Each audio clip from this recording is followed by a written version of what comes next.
Las últimas informaciones, los hechos más destacados, el pensamiento y la opinión de los protagonistas. Opinión y noticia, el periodismo para todos, es posible con la independencia y ética del comunicador. En Sucesos, las noticias y las voces de quienes las hicieron o son parte de ellas. Lo del país y del mundo, política y economía, lo social y del arte, el deporte, lo que usted espera saber cada semana. Opinión y noticia, porque interpretar y hacer entender lo que sucede es la razón de ser del periodismo. Con la conducción de Félix Narváez, empezamos.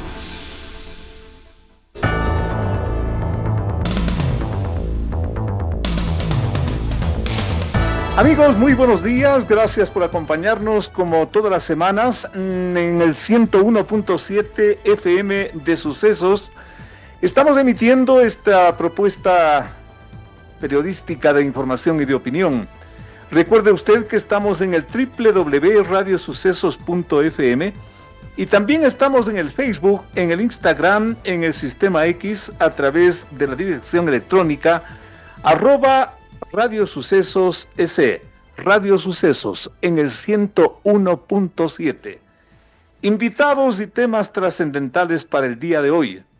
La vicepresidenta no está destituida, pero está fuera, y Noboa puede poner a un reemplazo, sostiene el constitucionalista Ismael Quintana.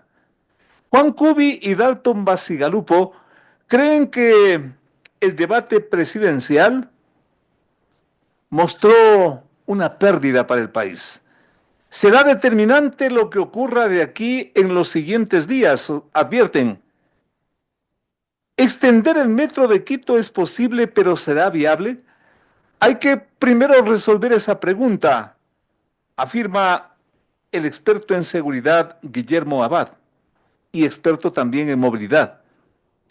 Y el médico Rafael Bonilla analiza el debate presidencial. Cree que esto reveló la agresividad de la candidata y la buena educación del candidato. Gracias por acompañarnos. Aquí empezamos.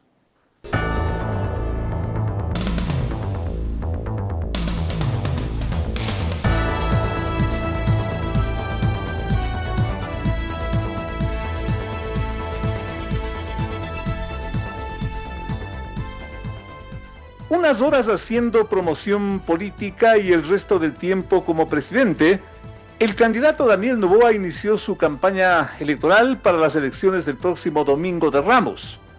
Su campaña arrancó a media semana en Guayaquil, luego que el Tribunal Contencioso Electoral ratificó la suspensión por 2 años de los derechos políticos de la vicepresidenta Verónica Abad. En su mitin inaugural de campaña en Guayaquil, Noboa expresó que la vicepresidenta está destituida y argumentó que no encargará el poder, a una traidora. Mientras tanto, y desde Turquía, Abad insistió que será vicepresidenta hasta el 24 de mayo y que su único juez es la Asamblea Nacional, capaz incluso, dice, de destituirla. El presidente Noboa informó del inicio de su campaña al Consejo Nacional Electoral. No lo hizo a la Asamblea Nacional o no lo hace. Con estos antecedentes, agradecemos la presencia del doctor Ismael Quintana, reconocido constitucionalista, hombre de leyes de este país, y quién mejor que él para ponerlos luz sobre esto con que estamos cerrando la semana e iniciando un nuevo conflicto. La señora Abad está destituida como vicepresidenta de este país. ¿Cuál es su diagnóstico? Si usted, con todo respeto, doctor, fuera juez, ¿qué diría frente a esto? Lo escuchamos, doctor, bienvenido. Bueno, buenos días, Félix, un abrazo para usted, por supuesto un saludo para la audiencia de Radio Sucesos.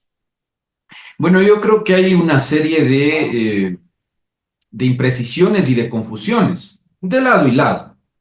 Le debo decir categóricamente, la sentencia del Pleno del Tribunal Contencioso Electoral no implica ni equivale a una cesación en funciones de la vicepresidenta Abad. Es decir, no es que el Tribunal Contencioso Electoral, escuché a lo largo de esta semana eh, el señalamiento que hizo el presidente de la República sobre el hecho de que Verónica Abad estaría destituida. Eso no es preciso. Es decir, lo que ha hecho el Tribunal Contencioso Electoral, y lo dice su propia sentencia, no es la destitución. El propio tribunal aclara que esa competencia solamente la tendría la Asamblea Nacional por la vía de un juicio político, tal como además lo ha reconocido la Corte Constitucional, entre otras, por ejemplo, en la sentencia 2024-CN/25. Pero, ¿qué es lo que ha ocurrido? Que es, en cambio, donde a mí me parece la vicepresidenta Abad, digamos, no termina de entender. El Tribunal Contencioso Electoral la ha encontrado culpable o responsable del cometimiento de una infracción electoral de violencia política de género contra la canciller. Y sobre la base de las consideraciones hechas por el tribunal, se le ha impuesto, entre otras, una sanción de suspensión de los derechos políticos por un periodo de 2 años. Eso dice la sentencia. Ahora, ¿cuáles son los efectos de suspenderle los derechos políticos a un ciudadano, en este caso a la vicepresidente de la República? Insisto, si bien eso no implica ni equivale a una destitución, sí le va a impedir durante los siguientes 2 años ejercer todos los derechos políticos que se consagran en el artículo 61 de la Constitución, don Félix. Ella, por ejemplo, no va a poder elegir ni ser elegida. Si, por ejemplo, el próximo 13 de abril, ella ya no va a poder sufragar, no va a poder inscribirse como candidata de aquí en los siguientes 2 años a cualquier dignidad de elección popular. No puede revocar el mandato de autoridades de elección popular, no puede presentar proyectos de iniciativa popular normativa, no puede fiscalizar los actos del poder público, no puede afiliarse o desafiliarse de organizaciones políticas, ni constituir o crear organizaciones políticas, pero además, lo más importante que atañe al caso, Exacto. no puede desempeñar cargos o funciones en el sector público. El ejercicio... ¿El efecto consecuentemente no es una destitución en ese punto, doctor? Vamos por partes. Es porque, digamos, la controversia gira en torno a este punto. Entonces, ¿qué pasa con la suspensión de los derechos políticos? La Constitución trata de diferenciar casos en los cuales se produce una suspensión de aquellos casos en los cuales la misma Constitución dice que los derechos políticos se pierden a perpetuidad. Esto a partir de la enmienda constitucional, recordará usted, de 2018. Por ejemplo, si yo cometo actos de corrupción, testaferrismo, tráfico de influencias y ese tipo de delitos que la Constitución estima graves, al amparo del 233 de la Constitución, se pierden los derechos políticos. Ahora hay otros casos en los cuales no se pierde, pero se suspende el ejercicio de esos derechos políticos mientras la condición que los origina subsiste. Por ejemplo, la quiebra, la insolvencia no fraudulenta, la interdicción judicial, sentencia condenatoria ejecutoriada en el ámbito penal mientras ésta subsista. Y dice el artículo 64 de la Constitución los demás casos que establezca la ley. En este caso, por ejemplo, la ley electoral que tipifica la violencia política de género como una infracción electoral muy grave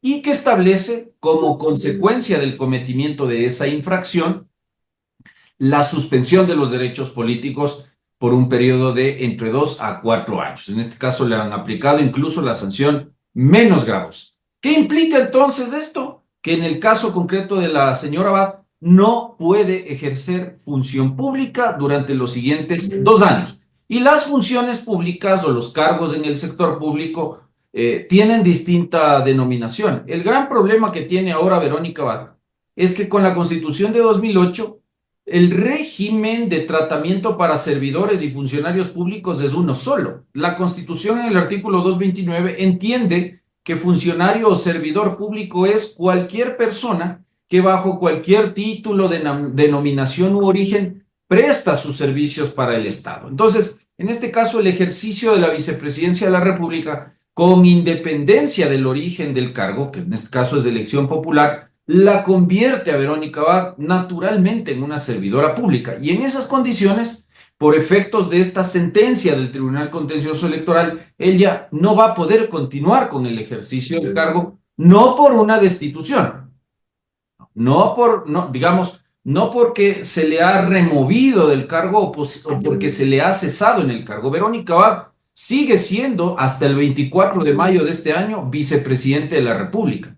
Lo que ocurre es que se va a ausentar temporalmente del cargo debido a la suspensión de sus derechos políticos, porque se va a registrar en el Ministerio del Trabajo un impedimento o una inhabilitación que hace que ella no pueda, una vez que la sentencia causa ejecutoria, que será en los siguientes días, no pueda desempeñar función pública. Entonces, si Eso, ella, ya, dígame, ya. dígame, Eso, doctor, eso obliga al presidente Noboa a que designe un reemplazo que llene ese hueco que está ahí creado temporalmente, es decir, un reemplazo de la vicepresidenta.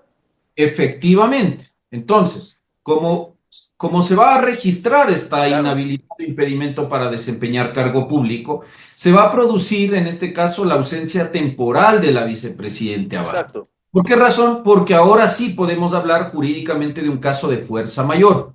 Los casos de fuerza mayor no son solamente aquellos que se refieren a desastres naturales y ese tipo de cuestiones, no, no, o a calamidades, ¿no? Eventos imposibles de prever, sino también a circunstancias imposibles de resistir. Y de hecho el Código Civil, artículo 30, establece, por ejemplo, que las órdenes de autoridad pública o los actos de los funcionarios públicos son también circunstancias de fuerza mayor. Entonces, evidentemente usted ahora sí tiene, a través de esta sentencia, un caso de fuerza mayor que genera constitucionalmente, al amparo del artículo 146 de la Constitución, una ausencia temporal. ¿Cómo se llena ese vacío temporal de quien ejerce la vicepresidencia de la República? Mediante la designación por parte del presidente de uno de sus ministros de Estado, conforme lo permite el artículo 150 de la Constitución. Y eso es lo que seguramente vamos a ver en los siguientes días. Tiene que ser un varón, tiene que ser una dama por este tema de la paridad de género, en fin.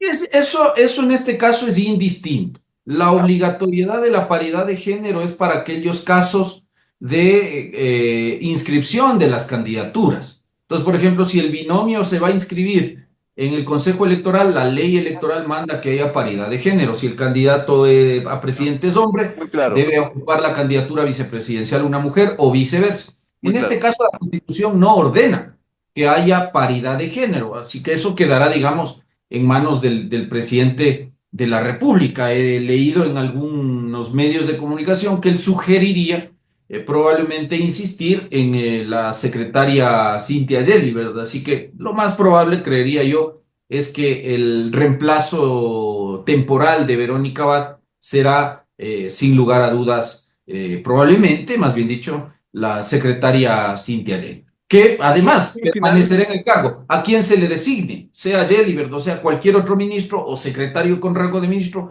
va a permanecer en el cargo hasta el 24 de mayo de 2024. Por eso es que usted me preguntaba hace un momento, pero esto no implica en los hechos la salida de la señora Abad. Sí, en los hechos implica que ella no va a retornar a la vicepresidencia de la República, porque claro, más allá de que la sanción de suspensión de derechos políticos va a operar durante los siguientes 2 años, sabemos que el 24 de mayo hay un cambio de mando, e incluso aunque el propio presidente Noboa ganara este balotaje, la señora Abad va a cesar en funciones, ahí sí va a cesar en funciones, por culminación del periodo para el cual fue electa. Y en 2 meses, que es para lo que quedaría el encargo que se haga en los siguientes días, pues en 2 meses la señora Abad no va a recuperar el cargo. Así que Gelibert o cualquiera que sea designado eh, permanecerá en funciones hasta el 24 de mayo.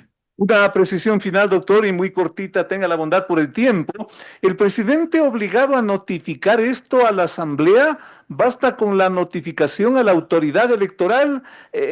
¿No se expone tal vez allí a una nueva, quizás, infracción, como dice el correísmo en este caso? Una precisión final sobre eso, doctor.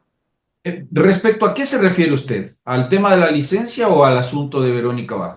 Si es que tiene que el presidente notificar esto a la Asamblea para poder hacer campaña o cómo tendría que ser el asunto.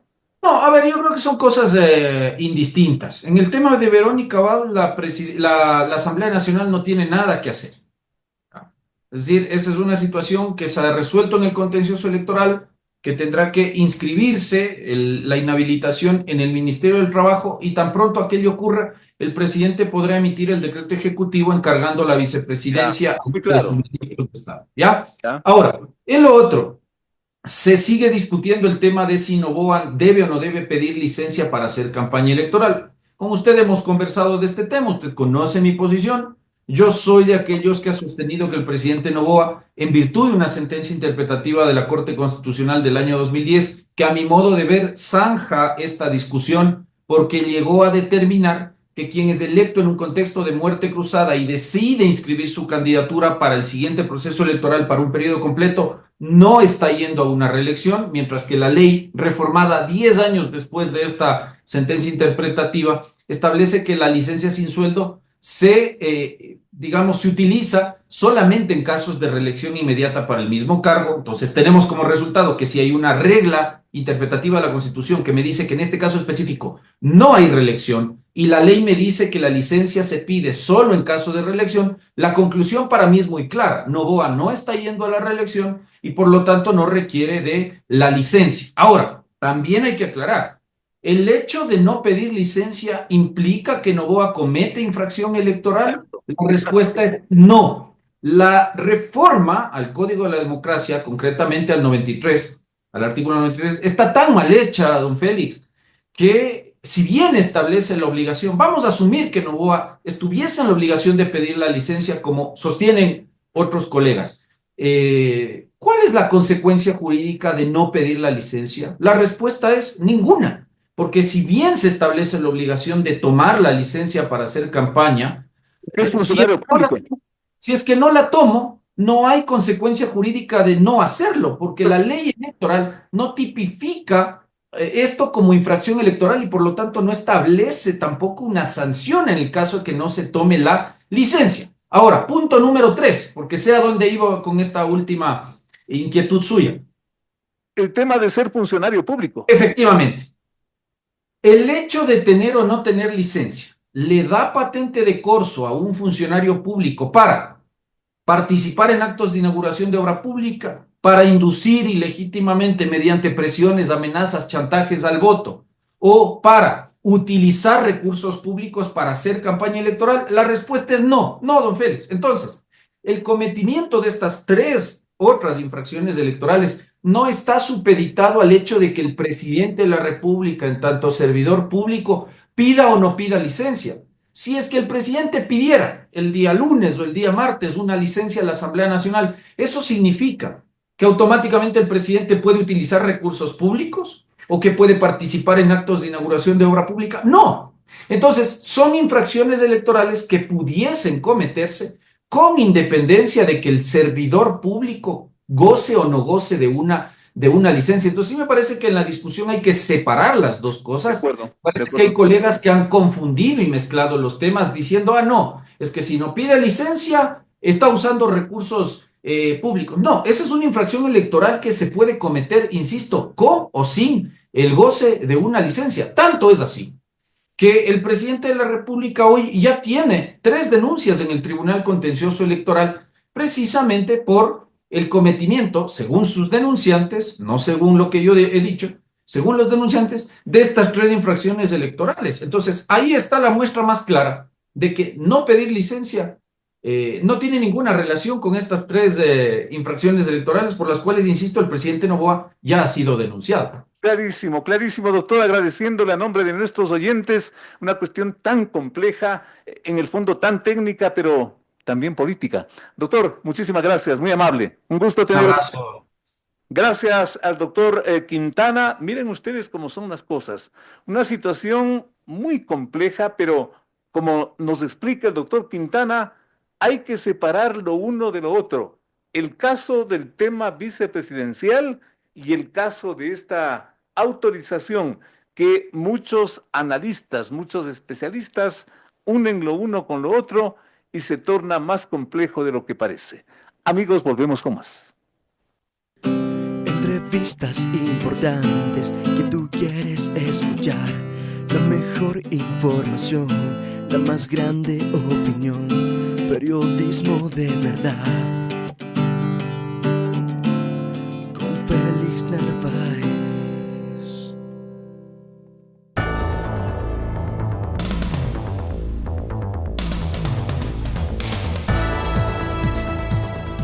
Un intercambio de acusaciones que subieron de tono por la agresividad de la candidata del correísmo Luisa González marcó la tónica del llamado debate presidencial del domingo pasado.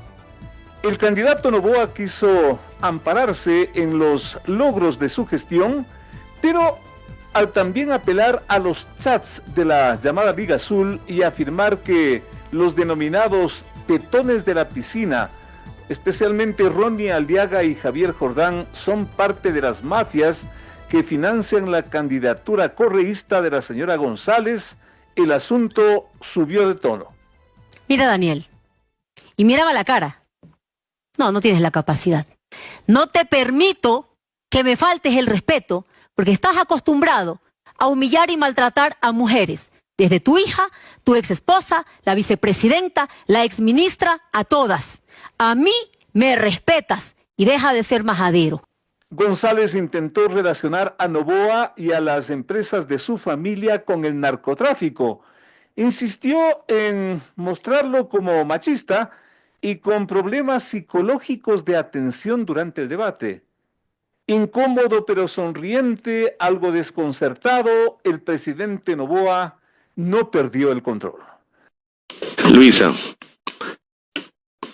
¿vas a reconocer al gobierno totalitario y dictatorial de Nicolás Maduro? Es una pregunta súper clara, ¿sí o no? No divagues como hiciste en CNN. Sí. En ese ambiente complejo y sin control a ratos por parte de los ejes temáticos y consecuentemente de la conducción del programa, se desarrolló el debate. Noboa logró que González diga que sí reconoce la dictadura de Maduro, de Venezuela, entre otras, llamemos perlas de ese encuentro. Hoy nos honran con su presencia desde Cuenca el doctor Dalton Bacigalupo, reconocido hombre público de este país, y también acá en vivo en Quito el doctor Juan Cubi, miembro de la Comisión Anticorrupción. Dos personalidades que nos van a orientar para entender si finalmente esto fue provechoso o nos confunde más con miras al desenlace de la segunda vuelta. Empecemos con Cuenca escuchando al doctor Bacigalupo. ¿Qué tan provechoso fue el debate para orientar a este país en un voto adecuado? Doctor, bienvenido. Gracias, Félix, gracias, Juan. Todo debate va a ser de alguna manera pues cuestionado en su metodología, en sus reglas. Y hay que entender pues que ya es la personalidad de los candidatos lo que por sobre esas metodologías o reglas debe traslucir y prevalecer. Yo he estado muy conforme con lo que parece que fue nuevo en el último debate, que fue lo de las preguntas cerradas, porque fueron las que originaron definitivamente esclarecimientos que han centrado la atención de la ciudadanía. El hecho de que la candidata de la Revolución Ciudadana le pregunte al candidato Noboa que si le va a cobrar las deudas que tendría su familia, ¿no?, en el SRI, y él termine diciendo que no, aunque no pudo pues luego aclarar por qué circunstancias él decía que no, y eso ha sido utilizado políticamente. El hecho de que definitivamente pues se desvela este compromiso político que existe en la Revolución Ciudadana con el dictador Maduro en Venezuela. Yo vengo sosteniendo en redes que uno de los grandes financistas de la campaña de la Revolución Ciudadana de Luisa González es el dictador Maduro. Y me van a decir a mí, bueno, ¿y este señor habla? ¿Con qué pruebas? ¿Con Exacto. qué documentación? No. Y yo lo sigo sosteniendo. Porque hay que saber leer la historia, pues, Félix y Juan. Acordémonos que jamás, pues, Correa presentó en la documentación que tenía que presentar en su primera candidatura ante el Consejo Nacional Electoral, el hecho de haber recibido financiamiento de la narcoguerrilla de la FARC, pues, eso nunca lo presentó Correa, pues. Y si no es, porque luego del bombardeo en Angostura, en que fallece el comandante Reyes, a quien le había entregado Correa una parte del territorio nacional para que él pueda hacer ahí eh, un sistema de curación, de descanso de los guerrilleros que se pasaban a territorio nacional, no se habría podido pues, descubrir en las computadoras de Reyes que él reconocía pues, haber financiado la campaña de Correa. Entonces, cuando usted lee la historia y trata usted de buscar una secuencia de conducta, usted sabe pues que si se atrevieron a pedirle financiamiento a la guerrilla, muy bien puede haberse atrevido pues y entre abrazos pedirle financiamiento pues al dictador Maduro, que necesita en el Ecuador un gobierno que sea caja de resonancia de su política interna y de su política exterior. Maduro necesita un aliado en Sudamérica y ha visto en Ecuador esa oportunidad. Por eso yo sostengo, tengo la convicción, no tengo duda, de que así como pidieron financiamiento a la FARC, habrán pedido financiamiento al dictador Maduro. Bueno, por ahora corto la intervención para que se desarrolle esta entrevista pues con Juan. Es el punto de vista del doctor Dalton Bacigalupo, por lo cual y con lo cual, estimado Juanito, hay que agradecer a los que intervinieron en este debate o hay que cuestionarlos o reclamarles algo. Bienvenido. Buenas tardes, un saludo a Dalton en Cuenca, un saludo aquí a la Radio Sucesos que nos cobija en este Gracias, evento. Juan. A ver, yo realmente me decepcioné del debate en general.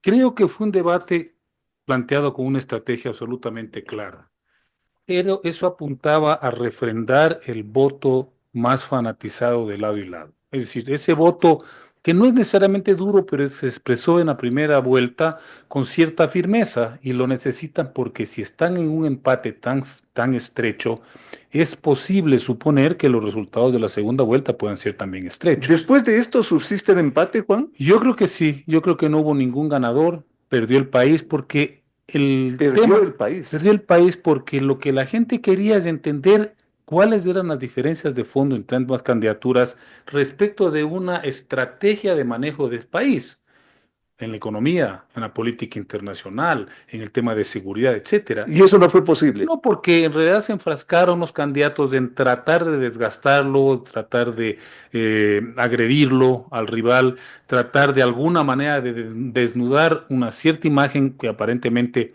podría estar bastante bien definida desde los estrategas, con miras a restarle credibilidad, a restarle votación. Y en ese sentido no hubo un debate de corte político, sino un debate de corte más electoral o electorero. Y con un aditamento que es gravísimo para el país. ¿Cuál es ese? Ambos candidatos se acusaron mutuamente de tener vínculos con el narcotráfico. Así fue. Si uno parte de la idea de que el señor presidente de la República es la primera autoridad del Estado y que por lo tanto una acusación de ese calibre debe tener fundamentos, si parte de la idea de que la señora Elisa González aspira a ser primera mandataria, por lo tanto sus intervenciones deben tener fundamento, ¿no? Uno en principio debe creerles, pues estamos ante una encrucijada dramática. El 13 de abril vamos a elegir o un narcopresidente o una narcopresidenta. La otra opción, que ambos hayan utilizado de manera fraudulenta, falsa esta información para acusarle al otro. Parte de la estrategia respectiva. Pero también es grave para el país, pues significa que los dos candidatos están mintiendo para tratar de ganar una elección. Por lo tanto, creo que el 13 de abril ambos llegan deslegitimados. Por estas dos opciones, sea que les creamos o sea que no les creamos lo que afirmaron, es bastante complicado el resultado. En esas circunstancias, ¿hacia dónde vamos con el resultado que, como sea, tiene que producirse de aquí a prácticamente 2 semanas, doctor Bacigalupo? Bueno, es lógico que multipliquen las acciones en territorio los dos candidatos.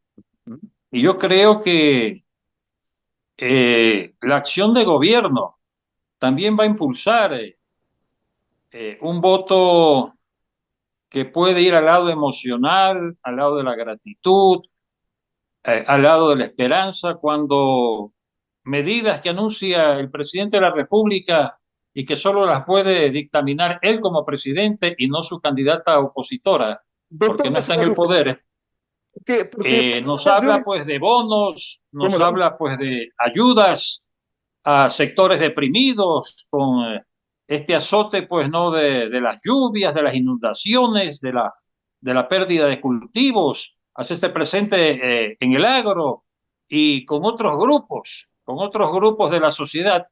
Yo creo que esas son medidas de efecto político que pueden comprometer una suerte de apoyo entre esas métricas poblacionales hacia el presidente de la República. Porque, doctor El Basigalupo, recorrido en territorio tiene que ser incansable. el debate salió perdiendo el país, como nos afirma Juan Cubi, por favor. Yo creo que sí, porque demostraron sus limitaciones, definitivamente. La candidata de la Revolución Ciudadana, ella pues repite un libreto, es canchera, ya tantos años en política, y tiene un discurso pues repetitivo que no genera necesariamente esperanza. Hay un fanatismo en la votación antinovoísta, un fanatismo en la identificación con lo que ha sido históricamente la Revolución Ciudadana, pero yo no sé pues si ese discurso pues llega a las nuevas generaciones, a Doctor esa gente que no se Basigalupo, siente pues de ¿no? alguna manera comprometida en su opción de voto. Doctor Basigalupo, consecuentemente, ¿qué tendría que pasar en estas 2 semanas? La pregunta para Juan Cubi, en estas 2 semanas para que el país no siga perdiendo, Juan. A ver, yo había supuesto que se iba a ahondar esa estrategia de política sucia, de campaña sucia de lado y lado, ¿no? Pensando obviamente que si llega un debate, un hecho tan trascendental con esos argumentos, eso era la antesala de lo que podía venir, es decir, un ataque desenfrenado de lado y lado. Yo no consumo redes sociales, Dalton y Félix, por lo tanto, consulto, ¿no? Me han dicho que igual es una cosa de una virulencia extrema lo que está sucediendo en redes, ¿no? Esta semana terrible. Habrá que ver hasta dónde los estrategas evalúan la utilidad de esa estrategia, porque lo otro es plantearse un cambio de estrategia en función de captar a una votación que a lo mejor no va a conectarse con ese tipo de discurso, digamos, violento, agresivo, ¿no? ¿Pero qué tendría que Pendenciero. pasar en estas 2 semanas, Juan? Bueno, tendrán que medir cuáles son los resultados de esta estrategia hasta este momento, porque tienen exactamente 12, si no me equivoco, son 12 días más de campaña. 2 semanas. No, porque tenemos hasta el jueves, Bueno, pues, ¿sí? sí, sí, sí. Es menos de 15 días. Menos de 15 días. Bueno, entonces, en esa campaña, sabiendo que las cifras le dan un empate técnico, tendrán que ver de dónde arañan, como decimos vulgarmente, esos votos que necesitan para ganar. ¿De qué estoy hablando yo? Hay 2 millones de personas que no acudieron a votar en la primera vuelta. Claro. Ahí está el voto que podría dirimir esta contienda. Personalmente, no creo que ni el voto de Pachacuti ni el voto nulo y blanco vaya a ser captado por uno u otro. Eso se dividirá. En donde creo, mi opinión, donde creo que está realmente la posibilidad es en el voto ausente, de los ausentes.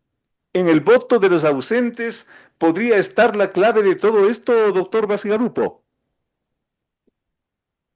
Ve, hay un antecedente ya en 12 segundas vueltas. Acordémonos que Luisa González le sacó 13 puntos de ventaja al señor Lazo en la primera vuelta y terminó perdiendo la segunda vuelta. Y que el voto mayoritario de la base indígena fue por Lazo. Así de simple. En la última elección de segunda vuelta, viene Noboa con 10 puntos abajo de la candidata triunfadora en la primera vuelta, Luisa González, y la derrota en segunda vuelta. Y el voto mayoritario indígena fue gravitante en ese triunfo de Noboa. Yo creo que eso se va a reproducir.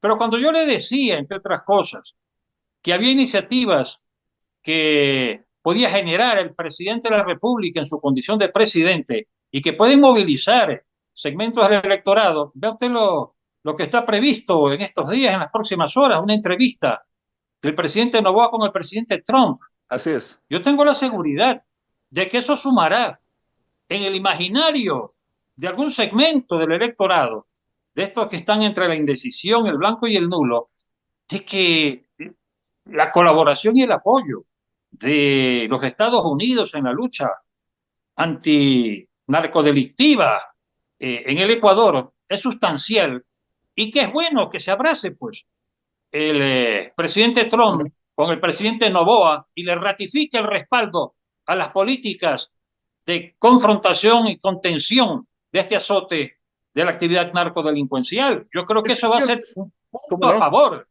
Decisiones Un punto a favor como esas, para el estimado presidente Juan, Noboa. visitarle, por ejemplo, al presidente de los Estados Unidos con temas que se sobreentiende van a ser determinantes y son determinantes para el propio futuro de este país, ¿podrían darle la vuelta a todo este comportamiento electoral? Evidentemente pueden ser de una ayuda, no hay cómo negar porque eso es, como se dice comúnmente, jugar en las grandes ligas, a reunirse Claro. con Trump en este momento, al margen de la imagen también negativa que tiene Trump a nivel global este momento por sus Pero es el políticas. presidente de Es los el Estados presidente de los Unidos. Estados Unidos, indudablemente. Yo más bien pienso que habrá que esperar qué pasa con el celular del señor Franco Loro, porque ya entiendo que está en manos de la fiscalía. Dice que ahí no hay nada malo. Esperemos a ver, tiene que decirlo, porque esa puede ser también otro El argumento en celular favor de Franco Loro. Sí, si logran detectar o si logran descifrar una cantidad de mensajes que pueden ser tan, digamos, tan impactantes como los del celular del señor Verduga, podría eso también jugar a favor del gobierno. Fuera de eso, yo, a menos que existiera algún hecho, algún episodio demasiado dramático para alternar las elecciones, creo que esto va a seguir un poco un curso más o menos previsible. Crucemos los dedos a ver qué ocurre a partir de hoy en los siguientes días hasta el día de las elecciones. Al doctor Basigalupo, a Juan Cubi, muchísimas gracias por acompañarnos. Hasta la próxima. Muy amables. Llegó el fin de semana y tú te puedes informar con periodismo independiente, el que le gusta a nuestra gente es opinión.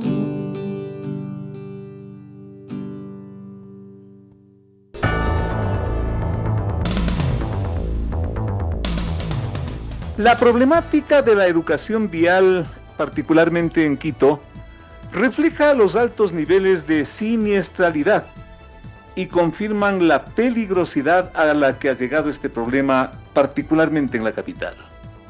El exceso de velocidad se mantiene como, digamos, el principal ejemplo, que el año pasado cerró con más de 3.600 accidentes de tránsito reportados y que produjeron 260 muertes. La visible ausencia de vigilancia y el queme-importismo de conductores y peatones, porque esto también hay que decirlo, agravan la situación que supuestamente iba a ser controlada, contrarrestada, redireccionada con el alivio del metro. Ese novedoso servicio que permitiría que en la superficie todo se replantee, de alguna forma se reorganice rutas y frecuencias, por ejemplo, pero continúa como intocada la situación. Y en ese marco se acaba de escuchar a la principal autoridad del Distrito Metropolitano que es posible la ampliación del metro hasta la Ofelia, quizás luego hasta Calderón y quién sabe si hasta Ibarra en un futuro inmediato. Nos acompaña el día de hoy el doctor Guillermo Abad, él es presidente de Justicia Vial, un experto, un técnico muy serio, entendido en la materia de justamente de la problemática vial, particularmente de Quito. Vayamos con preguntas concretas. ¿Es posible, doctor, ampliar el metro hasta la Ofelia y quién sabe después a Calderón y más allá? Bienvenido. Muchas gracias por la entrevista, siempre un enorme gusto poder conversar Muy con gentil, usted, doctor. Félix. Creo que este análisis hay que hacerlo desde dos escenarios. Uno, primero, si es que es necesario un sistema de transporte masivo hacia la Ofelia y posteriormente hacia Carcelén y Carapungo, y evidentemente lo es necesario. Lo es. Y si es del metro, en buena hora, un sistema de similares características. Lo que es importante es ahora ver el otro escenario, que es la factibilidad de hacerlo. Lo viable. Y es viable hacerlo. ¿Ya? Y para que esto sea viable, creo que es importantísimo y fundamental, primero que la línea 1 del metro, que es la que actualmente tenemos, se consolide. Porque si esta no se consolida, pues vamos a tener una mayor complicación en implementar la línea 2, que sería de la cual se está hablando. ¿Qué es lo que hay que hacer para que la línea 1 del metro se empiece a consolidar? Lo que usted ya topó en su introducción. Primero, una reestructuración de rutas, fundamental. Si es que no hay una reestructuración de rutas, los usuarios no van a tener la accesibilidad adecuada, porque la reestructuración de rutas lo que pretende es generar una mayor cobertura del servicio y tener mayor cantidad de personas que puedan alimentar al metro. Organizar el tránsito en la superficie, en la práctica. Sí, eso va primero las rutas de transporte público, pero lo que usted menciona lleva a otro análisis que, si me permite, lo puedo hacer luego. Ese es un punto importante. Segundo punto importante que hay que hacer es cambiar el modelo de gestión en la ciudad, que esto ya está establecido en la ordenanza 017, que se dio en el 20. De gestión. ¿Qué significa el modelo de gestión? El modelo de gestión es cómo administrar el sistema, cómo administrar las Ahí está la operadoras. clave. Y para esto, ¿cuál es uno de los primeros puntos que hay que cambiar? Que el sistema perverso que actualmente tenemos de modelo de gestión es de pasajero transportado, es decir, las operadoras de transporte, tanto públicas como privadas, gestionan sus ingresos en base a los pasajeros que transportan. ¿Por qué dice usted un modelo perverso? Porque esto deslegitima al usuario.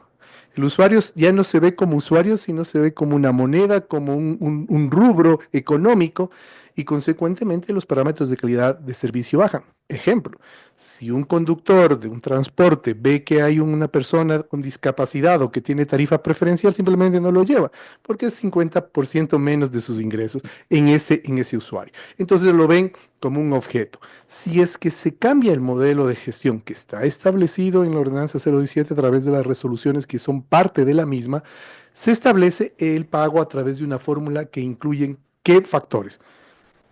Kilómetros recorridos, cumplimiento de una demanda mínima, el tipo de inversión que tiene en ese vehículo y el cumplimiento de parámetros de calidad de servicio. Entonces, la ciudad recauda todos los recursos y va pagando a cada uno de los subsistemas de transporte, metro, empresa de pasajeros que tiene trolebús y ecovía, y a las operadoras privadas, en base al cumplimiento de esta fórmula. Replantear el modelo, el manejo de la circulación en la práctica en Quito, pero ¿y quién le pone el cascabel al gato, doctor? Mire, creo que estos son procesos, y que también es importante entenderlo, estos son procesos de ciudad, no son procesos de administración. Pero ya estamos bastante tiempo en esto, doctor. Sí, y es que ahí viene el problema, que cuando a un proyecto de ciudad se lo parcela en administraciones, entonces muchas veces no se da continuidad a lo que empezó la administración anterior, porque quieren capitalizar su gestión. Y eso me parece que es capitalizarlo políticamente. Políticamente, evidentemente. Y eso es un gran daño para la ciudad. Totalmente. Daño para la ciudad, daño para el usuario del transporte público. Y lo que se pretende es que lo que ya se ha ido construyendo se le dé continuidad.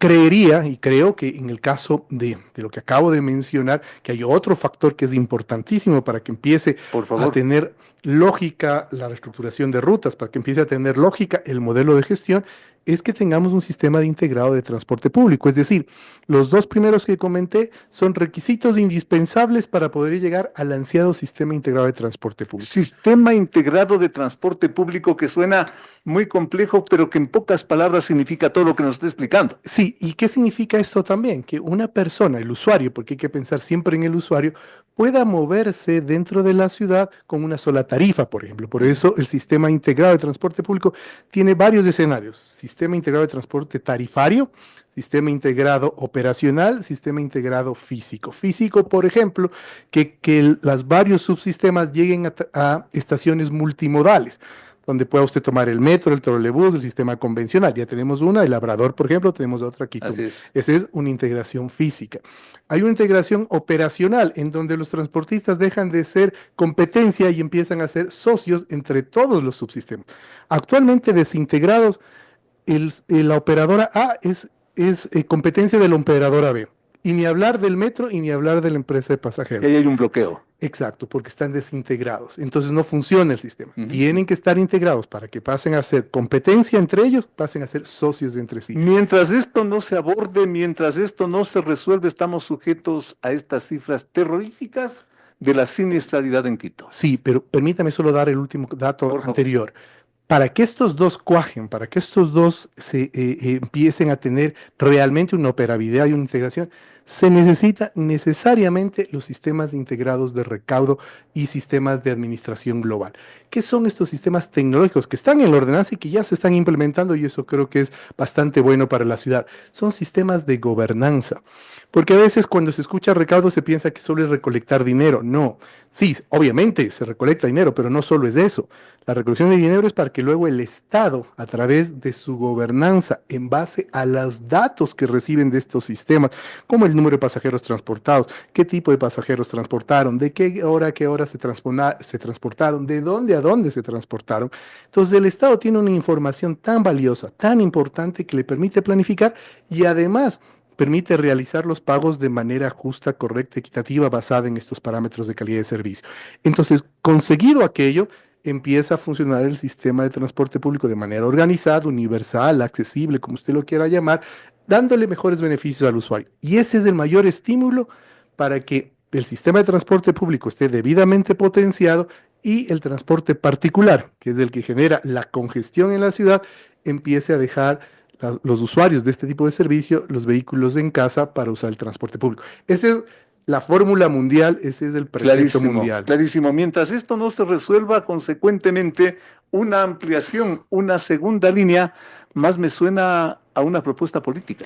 Puede sonar quizás a una intención que suena bonito y que es necesaria, sin duda alguna, pero es importante que el señor alcalde dé mensajes de que la línea que explique todo esto.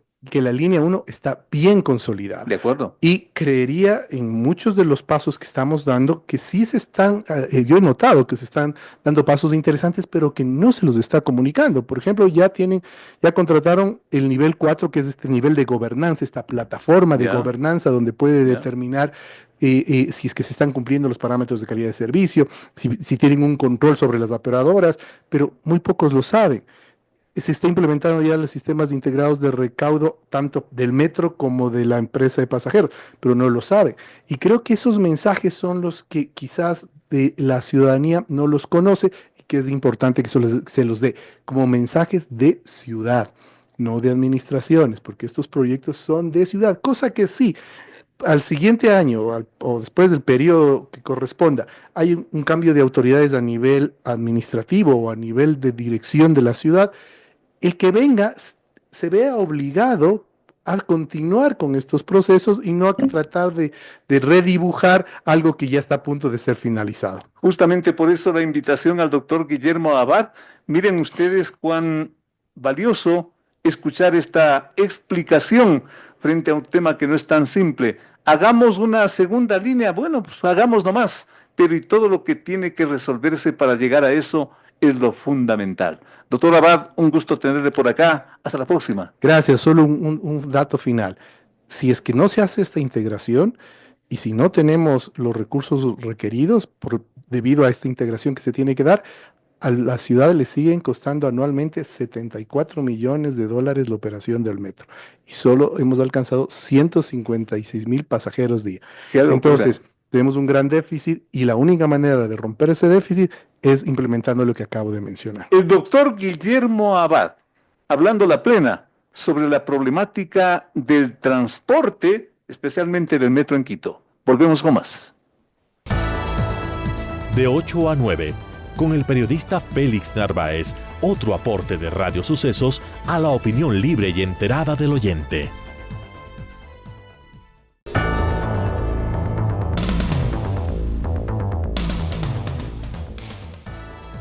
Toda acción produce una reacción. Este comportamiento básico de la naturaleza humana, visible en cada acto y hasta en cada gesto de toda persona, tiene niveles y características en función de múltiples condiciones, de muchas variables. Un jugador expulsado de la cancha, por ejemplo, puede simplemente salir con la cabeza baja mientras los compañeros arremeten contra el árbitro y así por el estilo. Y no se diga en política, donde se utiliza mucho la palabra, el verbo, Y desde luego, eso también genera reacciones y eso genera consecuencias. Estoy pensando en lo que pasó hace una semana en el llamado debate presidencial, que hay que analizarlo también desde el punto de vista humano para sacar una conclusión. Hoy tenemos una autoridad médica, el doctor Rafael Bonilla, quien nos acompaña en esta mesa de trabajo para tratar de interpretar e insisto, sacar una conclusión que le permita al público, a sí mismo, sacar un concepto. Doctor, muchísimas gracias por acompañarnos en esta entrega semanal para ver su punto de vista, porque a ratos dio la impresión que se enfrentaron, que chocaron dos enemigos. ¿Cómo entender, doctor, el comportamiento de los dos actores que pretenden manejar un país? Bienvenido. Gracias, Félix. Un gusto estar aquí y ojalá esta tertulia valga la alegría como postre. Gracias, doctor. En esta hora. Si hablamos de lo que sucedió, tenemos que hablar de una confrontación, no de un debate. El debate se da entre dos contertulios, como en el caso que citamos, que entran en una disposición de tertulia, que es conversar, intercambiar pensamientos, ideas, y a veces, en diferencia de uno del otro, puede llevar, sin embargo, a que el otro permita crear mejores ideas, no estancarse. Existe en la psicología lo que se llama análisis transaccional, que es el diálogo que enseñan incluso a nivel empresarial de cómo poder llegar a acuerdos, cómo permitir que una empresa o dos empresas puedan conjugarse y hacer algo mejor en beneficio de las dos, o en este caso era del país.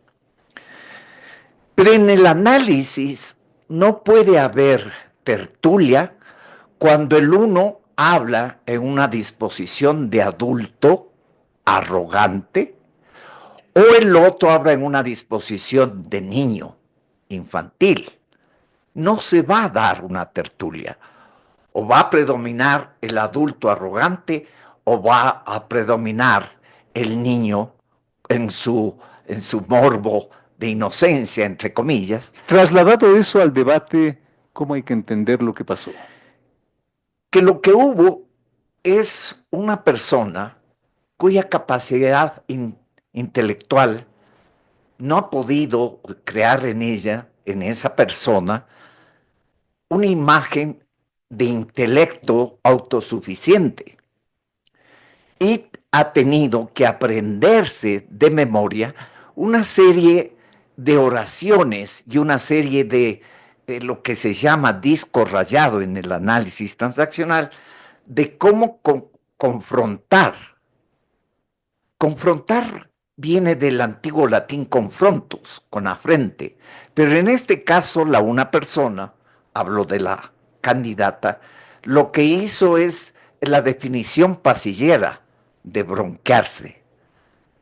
Es decir, no quiero confrontarme, que es hablar con la frente, sino voy a bronquearme con aquella persona que me interesa y me mandan a decir que le rompa como dé lugar. En este caso viene a ser la persona infantil que busca dañar al otro, enojarle al otro, enojarle en este caso al adulto. Para ganarle la pelea. Para ganarle la pelea, que es lo que hace un niño malcriado.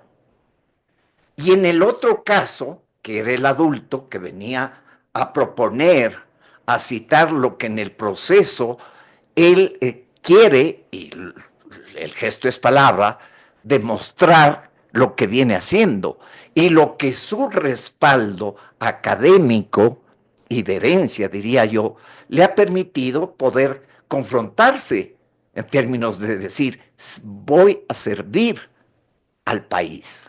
Noboa pudo haber reaccionado también en los mismos términos, se contuvo, parte de una estrategia o de un comportamiento para no quedar mal frente al público. No, yo considero y lo he analizado, él es así. Es una persona que viene de herencia de su padre, a quien me conozco, de su abuelo, que alguna vez mi padre me lo presentó, que viene de una herencia que lo recoge más que la sangre, lo recoge el espíritu del individuo bien formado. La sangre que está en el espíritu, diría yo, en términos poéticos. Que él hizo lo suyo. Él no es un personaje que pueda necesitar de vanagloriarse, porque tan solo con lo que él tiene de empresas, él podría estar feliz, con la imagen de una esposa guapa, estar contento. Pero él ha tenido que confrontarse con un hecho que él en principio no se imaginó. Si a su padre le robaron el haber sido elegido presidente, él se entró en el desafío de entrar eso. Pero él, y yo lo sé, no estaba para saber que sí iba a ser elegido presidenciable. Y todo esto lo entendió el público, lo entenderá la gente. ¿Cuál podría ser el comportamiento de todo ese gran electorado que recibió estos mensajes? Hay un gran electorado que no se maneja por el análisis, no se maneja lo que justamente es análisis transaccional. ¿Sino por la emotividad? Sí, circunstancial. ¿Ya? ¿Sí? La instancia, incluso del que lo ve o el que lo oye, puede estar en una disposición psíquica o espiritual o de carencia, que puede el mismo bolero bailarlo de diferente manera en diferentes instancias. ¿Cuál podría ser la reacción? La de hablar entre adultos. Justamente en análisis transaccional se ve que la mejor forma de compartir, confrontar una tertulia, es en el caso de un adulto con otro adulto, o en el caso de un niño con otro niño. Pero nunca va a darse un adulto que quiere participar, que quiere confraternizar y crecer con esa tertulia, con un niño que está ahí malcriado. ¿A quién le creerá de los dos el público, el elector? Puede ser al niño malcriado aquel que vota nulo, por ejemplo, o aquel que vota en blanco, también. Porque el que vota nulo resulta que lo hace en términos de ego, de creer que es lo suficientemente solvente para decir ninguno me convence. Exacto. Entonces lo anulo, sin pensar o ir un poco más allá, que lo que está haciendo es él anularse frente a la responsabilidad que define la autoestima. O dicho de otra manera, la autoestima. La autoestima es la responsabilidad de saber cómo amarse uno mismo. Y cuando hay un voto nulo, esa persona está negándose en sí la responsabilidad de ser partícipe en un conglomerado social, de decir cuánto estimo lo que vale. ¿Una suerte de aislarse? Que es una forma, y la otra la del voto en blanco. Es decir, no me importa. Que es, diría yo, casi que peor que el votar nulo. Porque el votar en blanco es decir, yo no pertenezco a ello, allá que se maten. Y ahí viene lo que es fundamental, el sentido de pertenencia.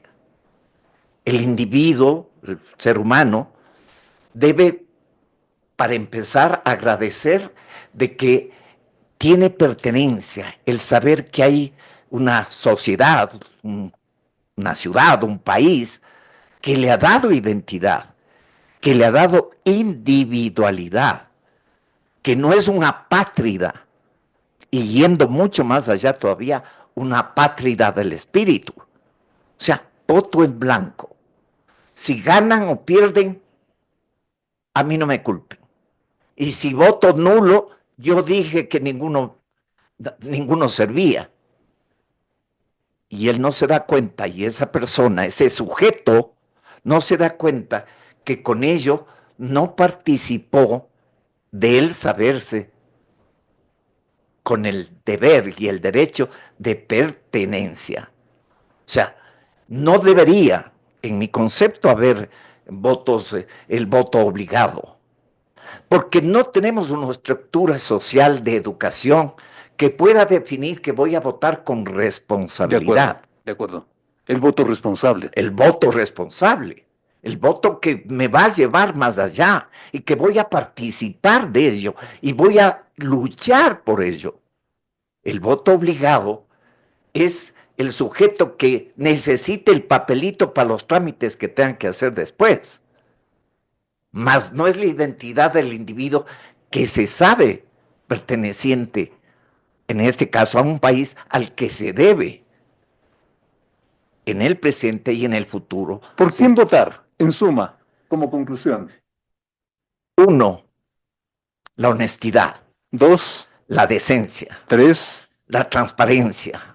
Con esto justamente estamos con la presencia del doctor Rafael Bonilla, médico muy reconocido en el país y quien nos da un análisis distinto para entender lo que ocurrió hace una semana entre los dos actores que se disputan la conducción de este país. Doctor, un honor tenerle por acá. Gracias, Félix, y gracias a quien. De 8 a 9, con el periodista Félix Narváez, otro aporte de Radio Sucesos a la opinión libre y enterada del oyente. Nuestros invitados, tanto en el plano médico cuanto en el plano político y de análisis, coinciden en que lo que ocurra a partir de hoy será determinante para el futuro de este país. Y sin duda lo es. Sin duda lo es. El debate mostró esa agresividad y mostró el deseo de hacer cosas, de intentar cosas positivas por este país. Más allá del debate, quedó también en claro que este país sí que está metido en camisa de 11 varas, porque los antecedentes, toda esa carga de hechos violentos que inclusive llegaron a la muerte de un candidato, van a tener que desenlazarse el domingo de Ramos en la votación de lo que usted crea conveniente para los ecuatorianos. Se habla inclusive de la dolarización que está en riesgo. Se habla de muchas cosas, pero en este llamado postdebate se van configurando hechos para que usted, ecuatoriano, con la responsabilidad que será fundamental, tome la mejor decisión de aquí a pocos días, de aquí prácticamente a la vuelta de la esquina, porque en verdad, lo que se juega es el futuro de este país. Saque usted las mejores conclusiones, Dios mediante. Hasta la próxima semana.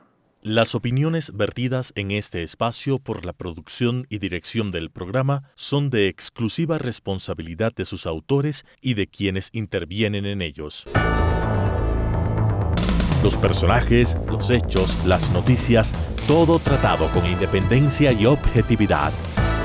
Otro aporte de Radio Sucesos para que usted se forme la mejor opinión. Volveremos el próximo sábado de 8 a 9 con Félix Narváez.